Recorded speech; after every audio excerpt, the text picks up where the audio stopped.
عالی جناب حضرت صاحب قبلہ عالم کیا کیا لفظ بولے جاتے ہیں سٹیجوں کے اوپر، لیکن ان لفظوں کا وہ نشہ نہیں ملتا جو ماں کی زبان سے اوئے ببلو اور اوئے مٹھو میں رکھا ہوا ہے۔ ماں جب یہ کہہ کے پکارتی ہے تو لگتا ہے کہ سارا پیار سمٹ کے ماں کے لہجے میں آ گیا ہے، لفظ نہیں ہے، ماں کے منہ سے شہد ٹپک رہا ہے۔ ماں جب بولتی ہے تو اس کے لہجے میں جبریل بولتا ہے۔ ماں جب مسکراتی ہے تو لگتا ہے جنت کی ساری کلیاں کھل اٹھی ہیں۔ ماں جب پیار سے دیکھ رہی ہوتی ہے تو لگتا ہے عرش سے رحمتیں اتر رہی۔ اللہ نے ماں کے سینے کے اندر وہ محبت، وہ تڑپ رکھی ہے، وہ ایک کائنات رکھ دی ہے الفتوں کی کہ جس کا نعم البدل کیا بدل بھی موجود نہیں۔ وہ پیار رکھ دیا، وہ درد رکھ دیا، وہ درک رکھ دیا، وہ الفت رکھ دی ماں کے سینے کے اندر۔ ایک شاعر ہوا تابش، اس نے ماں کے پیار کو کتنے خوبصورت پیرائے میں بیان کیا۔ ایک مدت سے میری ماں نہیں سوئی تابش، میں نے ایک بار کہا تھا مجھے رات کو ڈر لگتا ہے۔ کا ایک دن بچپن میں میرے منہ سے نکلا تھا امی مجھے رات کو سوتے ہوئے ڈر لگتا ہے۔ میں بوڑھا بھی ہو گیا ہوں، میری ماں اب بھی میرے بستر پہ پھونکے مارتی کہ میرے بیٹے کو رات کو ڈر نہ لگے۔ یہ ماں کے سینے کا پیار ہے، ماں کی الفت ہے، یہ ماں کی تڑپتی ہوئی ممتا ہے۔ اولاد کے لیے وہ دکھ بھی جھیلتی ہے، تکلیفیں بھی سہتی ہے۔ غریب مائیں لوگوں کے گھروں کے برتن بھی مانجنے پڑے تو اس سے بھی گریز نہیں کرتی۔ شہر میں آ کر پڑھنے والوں بھول گئے ہو کس کی ماں نے کتنا زیور بیچا ہے۔ اس لیے ماں کی کمی انسان بڑھاپے میں بھی محسوس کرتا ہے۔ کبھی ایسا نہیں ہو سکتا کہ انسان کہے کہ کوئی بات نہیں اب میں بڑا ہو گیا مجھے ماں کی کمی محسوس نہیں ہوتی۔ بوڑھا بھی ہو جائے انسان جو ہے وہ سب سے اونچے منصب پر بھی بیٹھ جائے، میں اور آپ کیا، میری اور آپ کی حیثیت اور اوقات ہی کیا۔ امام الانبیاء حضور ختم المرتبت صلی اللہ علیہ وآلہ وسلم حجرہ انور سے نکلے اور جو ہی حضور نبی رحمت صلی اللہ علیہ وآلہ وسلم مصلی پر تشریف فرما ہوئے تو حضور کو دیکھ کر کے تمام صحابہ ادب سے کھڑے ہو گئے۔ جو ہی یہ امٹتا ہوا پیار دیکھا تو حضور کی نظر پلٹ کے کئی سال پیچھے چلی گئی اور ابوا کی وادی میں اپنی ماں کی قبر پہ کھڑا ہوا اپنے آپ کو پاتے ہیں حضور۔ اور پھر ایک جملہ کہا، الحاوی للفتاوی کے اندر امام سیوطی نے اس کو بڑی تفصیل سے لکھا ہے کہ چشمان رحمت سے آنسو ٹپکنے لگے اور حضور مصلی پہ کھڑے ہو گئے اور فرمایا لو ادرکت والدیہ او احدہما، کاش آج میرے ماں باپ زندہ ہوتے یا کم از کم میری ماں ہی زندہ ہوتی اور میں لوگوں کو نماز پڑھا رہا ہوتا۔ وَأَقْرَأُ فِيهَا بِفَاتِحَةِ الْكِتَابِ، اور اس میں سورہ فاتحہ کی تلاوت چل رہی ہوتی۔ پھر میری ماں کو میرے ساتھ اچانک کوئی کام یاد آ جاتا، وہ دروازے پر آتی اور چلمن سرکاتی اور مجھے بیٹا کہہ کے آواز دیتی۔ فرمایا لوگوں نماز چھوڑ کے پہلے ماں کی بات سن لیتا۔ تو ماں کی کمی تو انسان زندگی کے آخری حصے میں بھی محسوس کرتا ہے۔ پھر اس سے بڑا منصب کس کا ہو سکتا ہے جو امام الانبیاء کا منصب ہے؟ اتنا بڑا اعزاز کس کا ہو سکتا ہے جو خاتم المرسلین کا اعزاز ہے، جو محبوب خدا ہیں، کونین کے مالک ہیں، لیکن ماں کی کمی کو وہ بھی محسوس کرتے ہیں، ماں و شمع کی شمار میں ہے۔ تو ماں باپ کا وجود اللہ کی رحمت ہے۔ جب یہ سایہ سر سے اٹھ جاتا ہے تو پھر پتہ چلتا ہے کہ بندہ کھڑا کہاں ہے۔ جب گھنے درخت کے سائے میں بیٹھا ہو اور وہ درخت ساری دھوپ اپنے پتوں میں جذب کر رہا ہوتا ہے اور نیچے بیٹھنے والے کو چھاؤں فراہم کر رہا ہوتا ہے، اور اس سے نہیں پتا ہوتا کہ جو مجھے چھاؤں دے رہا ہے وہ خود کتنا جلس رہا ہے، لیکن اچانک جب سایہ ہٹ جائے اور بندہ کڑی دھوپ میں آ جائے پھر اسے احساس ہوتا ہے کہ وہ سایہ کتنا غنیمت تھا۔ جن کے ماں باپ موجود ہیں وہ ان کی خدمت کر کے دنیا اور آخرت کی سرخرویاں حاصل کریں۔ اللہ کی رضا بھی اس میں ہے، رسول اللہ کی رضا بھی اس میں ہے، اور دنیا اور آخرت کی بہتریاں اسی کے اندر پنہاں ہیں کہ ماں باپ کی تکریم بجا لائی جائے۔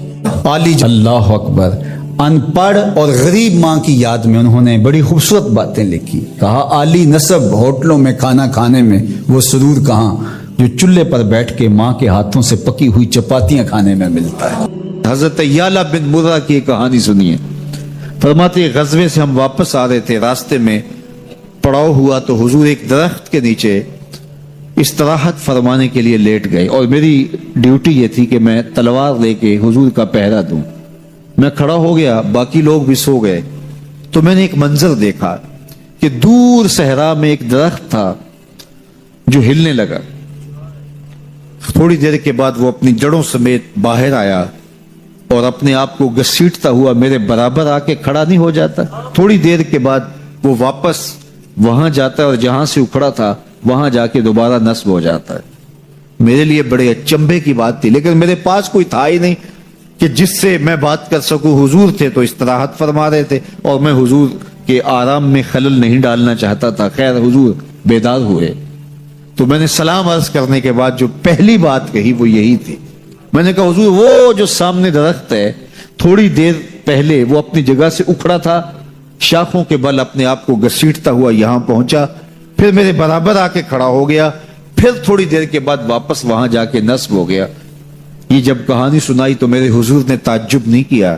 اچھا کیسے ہوا، کیسے آیا، کتنا وقت لگا، کتنی دیر ہوئی، کوئی سوال نہیں کیا، بلکہ فرما حاضہ شجرۃ استاذنت ربھا، فرما یعلا بن مرہ یہ درخت ہے، اس نے رب سے اجازت چاہی تھی کہ مالک تیرا محبوب نیڑے آیا ہے، سلام نہ کر رہا ہوں. فآذن لہا، اللہ نے اس کو اذن دے دیا تھا، یہ مجھے سلام کرنے کے لیے آیا تھا. درختوں کے کلیجے بھی تڑپتے ہیں کہ حضور کو سلام کیا جائے. وہ کہانی تو آپ نہیں بھول سکتے جب ایک اعرابی نے کہا کہ حضور میں آپ کو نبی تب مانوں گا اگر وہ درخت آپ کی نبوت کی گواہی دے گا، آپ اگر اس کو بلائیں گے. تو میرے حضور فرماتے ہیں میں نے کیا بلانا، جا کے تو ہی کہہ دے تجھے اللہ کا رسول بلا رہا ہے. درخت اپنے آپ کو گھسیٹتا ہوا حضور علیہ السلام کی خدمت میں حاضر ہو جاتا ہے. درخت مان رہے ہیں، چاند کا کلیجہ شک ہو رہا ہے، پتھر کلمے بول رہے ہیں، حضور کے عشق میں کائنات کے ایک ایک ذرے کا دل دھڑک رہا ہے. وہ کیا کسی نے کہا تھا زمین جل رہی ہے، آسمان جل رہا ہے، محبت میں سارا جہاں جل رہا ہے. پوری کائنات حضور کی آتش محبت میں جل رہی ہے اور حضور کے وصل کے لیے تڑپ رہی ہے. درخت ہوں، پتھر ہوں، اشجار ہوں، وہ اونٹنی جس پہ حضور سوار ہوتے تھے، غدبہ نامی اونٹنی، آپ تعریف پڑھیں حضور کے وصال کے بعد وہ چارہ نہیں کھاتی تھی، چارہ چھوڑ دیا تھا، رو رو کے نابینا ہو گئی وہ اونٹنی، اور صحابہ نے اس کی آنکھوں پہ پٹی باندھ دی تھی، اس نے رو رو کے جان دے دی. جب حضور چلے گئے ہیں تو ہم نے جی کے کیا لینا ہے. آپ نے محبت کی لوگ داستانیں سنی ہوں گی، محبوں نے محبوبوں کے لیے کیا کچھ کیا، نہریں کھودی، تکلیفیں سہی، اذیتوں سے گزرے، سولیوں پہ چڑھ گئے. لیکن آپ نے آج تک ایسا منظر نہیں دیکھا ہوگا کہ محبوب نے لب پھینکا ہو اور محب نے اپنے ہاتھوں پہ لے کے چہرے پہ مل لیا ہو. محبوب کے وضو کے پانی کو زمین پہ نہیں گرنے دیتے.